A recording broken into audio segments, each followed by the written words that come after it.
Buds നിയമം. എന്താണ് buds നിയമം?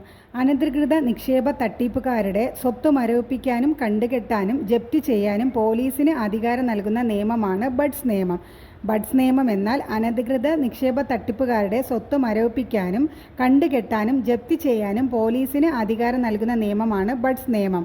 2023 ഫെബ്രുവരിയിൽ അനധികൃത നിക്ഷേപ തട്ടിപ്പുകൾക്കെതിരെ ബഡ്സ് നിയമം കർശനമാക്കിയ സംസ്ഥാനം കേരളം. 2023 ഫെബ്രുവരിയിൽ അനധികൃത നിക്ഷേപ തട്ടിപ്പുകൾക്കെതിരെ ബഡ്സ് നിയമം കർശനമാക്കിയ സംസ്ഥാനം കേരളം. ബഡ്സ് എന്നാൽ banning of unregulated deposit schemes. BUDS എന്നാൽ banning of unregulated deposit schemes. BUDS നിയമപ്രകാരമുള്ള കുറ്റങ്ങൾക്ക് ജാമ്യമില്ല. എന്താണ് ബഡ്സ് നിയമപ്രകാരമുള്ള കുറ്റങ്ങൾക്ക് ജാമ്യമില്ല. അനധികൃത നിക്ഷേപങ്ങൾക്ക് പ്രലോഭിപ്പിച്ചാൽ 5 വർഷം വരെ തടവും 10 ലക്ഷം രൂപ വരെ പിഴയും. അനധികൃത നിക്ഷേപങ്ങൾക്ക് പ്രലോഭിപ്പിച്ചാൽ 5 വർഷം വരെ തടവും 10 ലക്ഷം രൂപ വരെ പിഴയും. അനധികൃത നിക്ഷേപങ്ങൾ സ്വീകരിച്ചാൽ 7 വർഷം വരെ തടവും 10 ലക്ഷം രൂപ വരെ പിഴയും. അനധികൃത നിക്ഷേപങ്ങൾ സ്വീകരിച്ചാൽ 7 വർഷം വരെ തടവും 10 ലക്ഷം രൂപ വരെ പിഴയും. അപ്പോൾ എന്താ പറഞ്ഞ? അനധികൃത നിക്ഷേപങ്ങൾക്ക് പ്രലോഭിപ്പിക്കുകയാണെങ്കിൽ 5 വർഷം തടവും 10 ലക്ഷം രൂപ പിഴയും കൊടുക്കണം.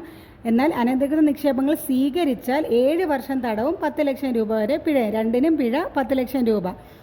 പണം തിരികെ നൽകിയില്ലെങ്കിൽ 10 വർഷം വരെ തടവ്. എന്നാൽ പണം തിരികെ നൽകിയില്ലെങ്കിൽ 10 വർഷം വരെ തടവ്. തെറ്റ് ആവർത്തിച്ചാൽ പിഴ 50 കോടി വരെ കൊടുക്കണം. തെറ്റ് ആവർത്തിച്ചാൽ പിഴ 50 കോടി വരെ. അപ്പോൾ എന്താണ് ബഡ്സ് നിയമം? അനധികൃത നിക്ഷേപ തട്ടിപ്പുകാരുടെ സ്വത്ത് മരവിപ്പിക്കാനും കണ്ടുകെട്ടാനും ജപ്തി ചെയ്യാനും പോലീസിന് അധികാരം നൽകുന്ന നിയമമാണ് ബഡ്സ് നിയമം. ബഡ്സ് നിയമം കർശനമാക്കിയ സംസ്ഥാനം കേരളം.